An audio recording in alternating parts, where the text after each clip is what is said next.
Bismillahirrahmanirrahim. Assalamualaikum warahmatullahi wabarakatuh. Innal hamdalillah nahmaduhu wa nasta'inuhu wa nastaghfiruh wa na'udzu billahi min shururi anfusina wa sayyiati a'malina. May yahdihillahu fala mudilla lahu wa may yudlil fala hadiya lahu. Asyhadu an la ilaha illallah wahdahu la syarika lah wa asyhadu anna Muhammadan 'abduhu wa rasuluhu la nabiyya ba'dah. Ikhwati fillah rahimakumullah. Hari ini kita akan membahas salah satu pedoman hidup yang telah Allah Subhanahu wa taala ajarkan kepada kita di dalam salah satu ayatnya di dalam Al-Qur'anul Karim, yaitu surah Al-Maidah ayat ke-100, di mana Allah Subhanahu wa taala berfirman, A'udzu billahi minasyaitonir rajim. Qul la yastawil khabithu wat thayyib walau a'jabaka kathratul khabith. Fattaqullaha ya ulil albabi la'allakum tuflihun. Katakanlah wahai Muhammad, tidaklah sama antara yang buruk dengan yang baik. Meskipun banyaknya yang buruk itu menarik hatimu. Bertakwalah kepada Allah wahai orang-orang yang berakal agar kalian mendapat keberuntungan.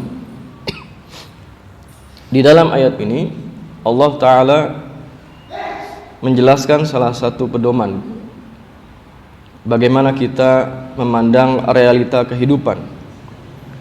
Allah Subhanahu wa Ta'ala telah menjelaskan segala macam bentuk kebaikan dan demikian pula sebaliknya segala macam bentuk keburukan. Dan tentunya Allah Subhanahu wa taala meridhai apa yang baik untuk kita lakukan. Dan sebaliknya Allah Subhanahu wa taala tidak meridhai segala macam bentuk keburukan dan hendaknya kita menjauhinya. Terkait ayat ini Allah Subhanahu wa taala menegaskan satu pandangan kehidupan agar kita tidak memilih jalan keburukan, tidak memilih apa-apa yang buruk walaupun keburukan itu mengagumkan, menyilaukan mata. Sebab di dunia ini, dalam kehidupan kita di dunia ini banyak sekali perkara-perkara yang haram, apa-apa yang Allah Subhanahu wa taala larang, tetapi justru hal itu menyilaukan pandangan manusia.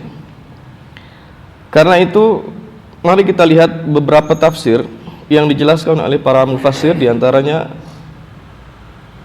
kita kutip dari tafsir Syekh As-Sa'di.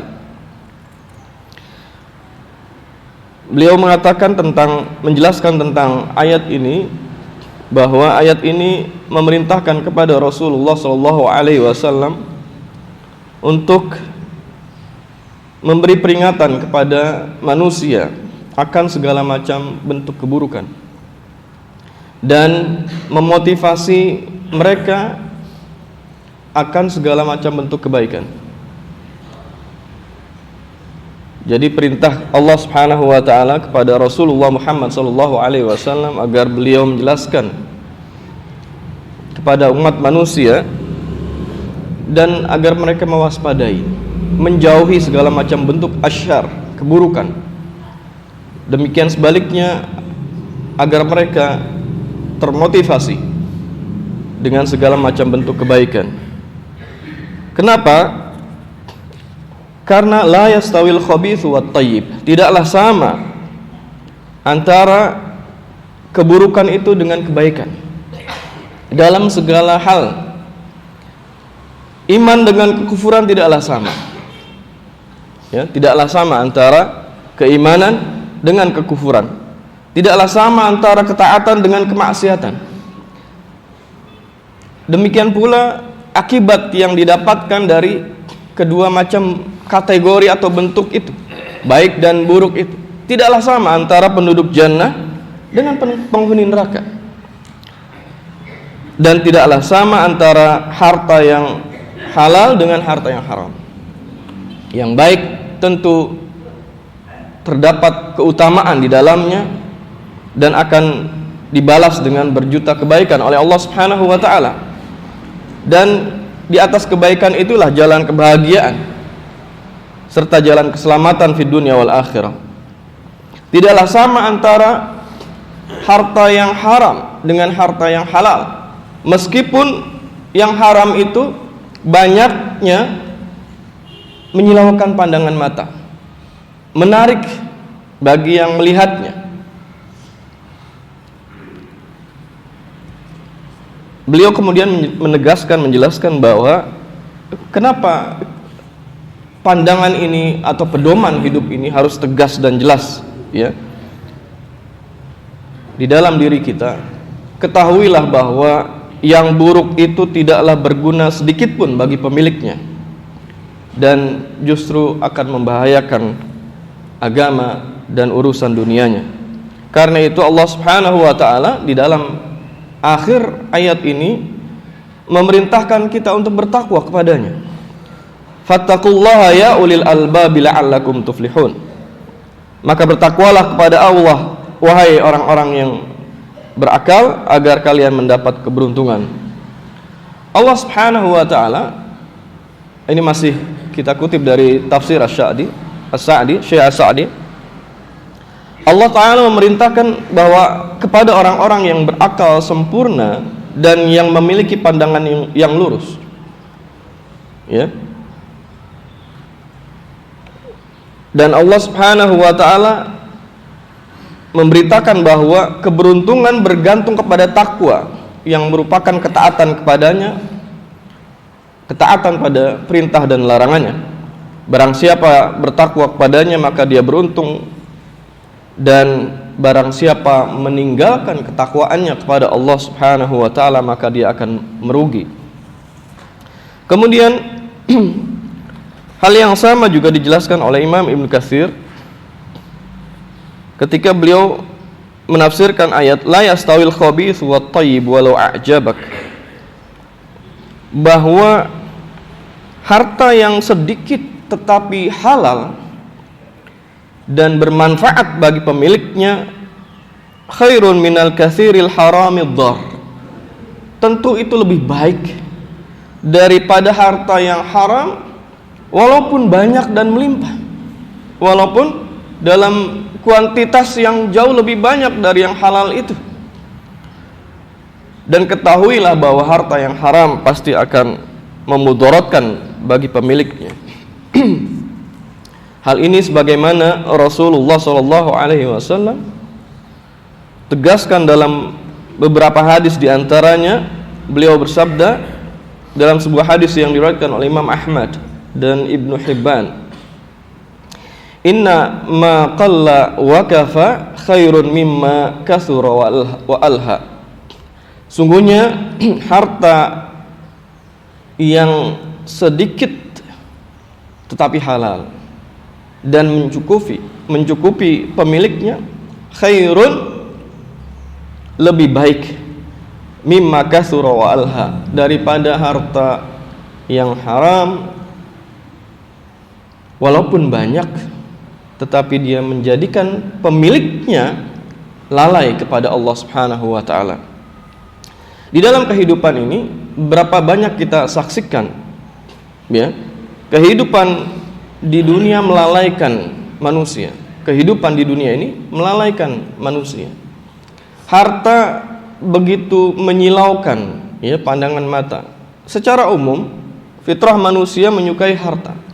Tetapi Allah Subhanahu wa taala dan Rasulnya sallallahu alaihi wasallam telah menjelaskan pedoman dalam kehidupan ini, termasuk dalam mencari harta. Di jalan apa saja yang dibolehkan, ya, pada urusan apa saja kita dibolehkan untuk mendapatkan atau meraih harta itu, dengan harta yang halal, dengan jalan yang halal, dengan nafkah yang halal. Dan di dalam hal apa saja kita dilarang untuk menyentuh suatu harta walaupun banyak, walaupun menyilaukan. Ya, karena itu kita dilarang untuk terjatuh pada harta yang haram. Dan manakala harta itu halal kita dapatkan, walaupun jumlahnya, kuantitasnya sedikit, tetapi memenuhi hajat kehidupan kita, cukup hanya untuk hajat hidup yang utama, ya. Ini jauh lebih baik, lebih utama bagi kita daripada sesuatu yang banyak, harta yang banyak tetapi melalaikan kita. Berapa banyak kita saksikan orang menumpuk-numpuk harta, pada akhirnya dia terseret-seret oleh tindak tanduk yang sebelumnya tidak dia sangka-sangka. Dia sibuk mengurus harta bendanya itu. Karena itu Allah Subhanahu wa taala mengingatkan kita dalam surah At-Takatsur, alhaakumut takatsur. At-takatsur, bermegah-megahan, berbanyak-banyak, menumpuk-numpuk harta dunia. Itu telah melalaikan kita. Alhaakumut takatsur. Sampai manusia baru tersadar, terbangun dari kelalaiannya ketika telah masuk ke liang kubur, hatta zurtumul maqabir. Di dalam ayat yang lain Allah Subhanahu wa taala menjelaskan bagaimana Dia telah membagi rizki kepada hambanya dengan penuh hikmah. Di dalam surah Asy-Syura ayat ke-27 Allah Ta'ala berfirman, walau basatallahu rizqa li'ibadihi labaghaw fil ard walakin yunazzilu biqadarin ma yasha innahu bi'ibadihi khabirum basir. Seandainya Allah melimpahkan, melapangkan rezeki kepada hamba-hambanya, labaghaw fil ard, tentulah mereka akan berbuat melampaui batas di muka bumi ini. Tentulah mereka akan berbuat zalim, melanggar larangan Allah Subhanahu wa taala. Walakin yunazzilu biqadarin ma yasha, akan tetapi Allah menurunkan, membagi rizki dengan apa yang dikehendakinya sesuai dengan ukuran dan takaran yang telah Allah kehendaki. Innahu bi'ibadihi khabirum basir. Sungguh Dia Allah Maha mengetahui keadaan hamba-hambanya, lagi Maha melihat. Asy-Syaikh Dr. Muhammad Sulaiman Al-Ashqar menjelaskan hadis ini dengan pandangan yang sangat dalam. Ayat ini menjelaskan kepada kita bahwa seandainya Allah melapangkan rizki kepada manusia, melimpahkan rizki, ya, dengan tanpa batas, pasti mereka akan berbuat maksiat di atas bumi ini dan melakukan kekufuran, mengingkari kenikmatan yang Allah Subhanahu wa taala berikan itu, dan mereka akan menyombongkan diri serta meminta apa yang tidak layak mereka minta itu. Akan tetapi ini hikmah dari bagian, ya, menjadi bagian dari iman kita kepada Al-Qadar, bahwa Allah menurunkan rizki bagi hambanya dengan kadar yang telah ditentukan sesuai dengan kehendaknya dan hikmahnya yang sangat dalam. Di akhir ayat ini Allah Ta'ala menutup ayatnya dengan innahu bi'ibadihi khabirum basir. Allah Maha mengetahui keadaan mereka, dan Allah Maha melihat apa yang terbaik bagi mereka. Apakah rizki yang luas atau sebaliknya rizki yang sempit bagi setiap hambanya. Karena itulah kita dituntut, ya, salah satu pedoman dalam kehidupan kita untuk ridha dengan ketentuan Allah Subhanahu wa taala. Kemudian terkait ayat ke-27 surat Asy-Syura ini, Asy-Syaikh Sa'di menjelaskan bahwa di antara kelembutan Allah Subhanahu wa taala kepada hamba-hambanya adalah Allah tidak melimpahkan harta benda dunia kepada mereka dengan bentuk yang dapat merusak agama mereka. Ini salah satu rahmat Allah Subhanahu wa taala kepada hambanya. Penjagaan Allah Subhanahu wa taala kepada hambanya.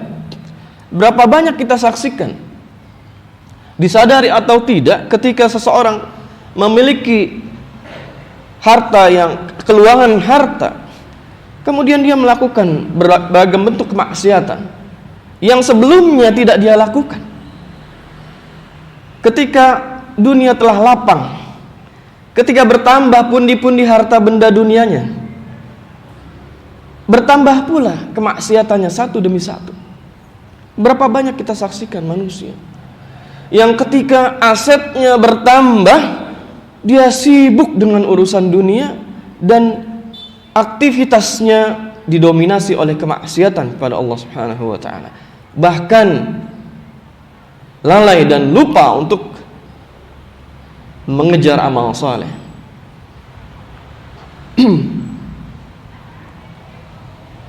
Inilah pula yang dijelaskan oleh Syekh Sa'di, bahwa jika Allah Subhanahu wa taala melapangkan rezeki kepada hamba-hambanya, tentulah mereka akan melampaui batas di muka bumi.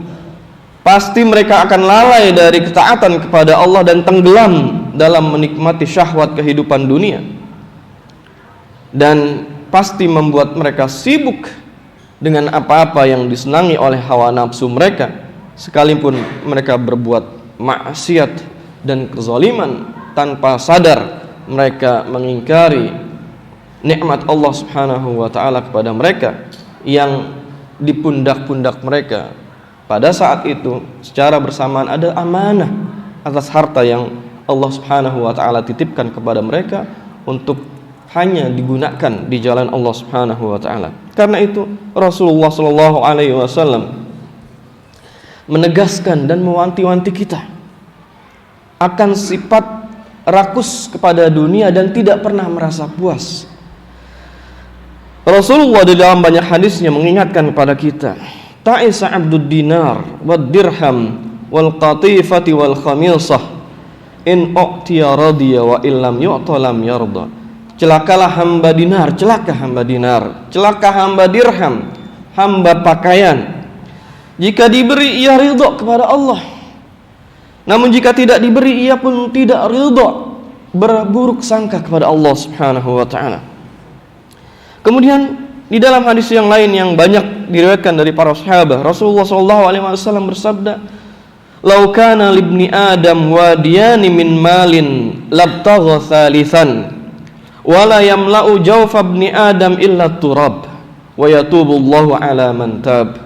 Seandainya manusia diberi dua lembah harta dunia, dua lembah yang sangat banyak berupa harta dunia, pasti ia masih menginginkan lembah yang ketiga. Tumpukan harta yang lebih banyak lagi pasti akan ada di dalam benaknya. Dan yang bisa memenuhi perut manusia hanyalah tanah. Yang bisa menghentikan kerakusan sifat manusia adalah manakala dia masuk ke liang kubur. Wa yatubullahu ala man tab, dan Allah tentu menerima taubat bagi siapa saja yang ingin bertaubat. Kemudian di dalam hadis yang lain Rasulullah sallallahu alaihi wasallam memberikan kita pedoman cara yang benar di dalam melihat realita, dalam mengukur realita kehidupan dunia. Bagaimana kita melihat apa yang dimaksud dengan kekayaan yang hakiki? Rasulullah SAW menjelaskan dalam sebuah hadis yang diriwayatkan oleh Imam Al-Bukhari dan Muslim, "Laisal ghina an kasratil arad, walakinnal ghina ghinan nafs." Kekayaan yang hakiki itu bukanlah dengan banyaknya harta, akan tetapi kekayaan yang hakiki adalah ghinan nafs, hati yang selalu merasa cukup. Sifat qanaah inilah yang harus selalu kita minta kepada Allah Subhanahu wa taala. Beruntunglah mereka yang diberikan karunia sangat tinggi ini berupa sifat qanaah. Karena itu Allah Subhanahu wa taala mengajarkan melalui risalah Rasulnya sallallahu alaihi wasallam doa yang harus kita selalu minta kepada Allah. Allahumma inni as'alukal huda wat tuqa wal afafa wal ghina. Ya Allah, aku memohon kepadamu al-huda, petunjuk atau hidayah, wat tuqa, ketakwaan. Ini harus kita minta. Kemudian apalagi al-afaf, sifat iffah, wal ghina, sifat ghina.